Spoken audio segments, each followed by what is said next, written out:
You ask Tiger to calculate. This deals with linear inequalities with one unknown.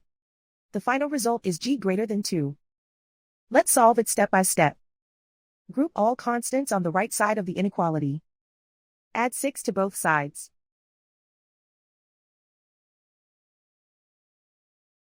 Simplify the arithmetic.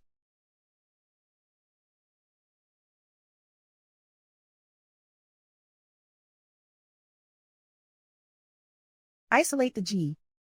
Divide both sides by 2.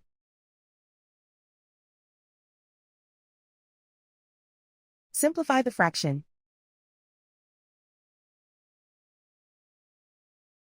Find the greatest common factor of the numerator and denominator.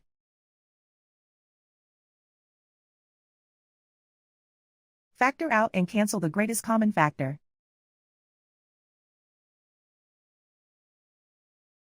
Plot the solution on a coordinate grid.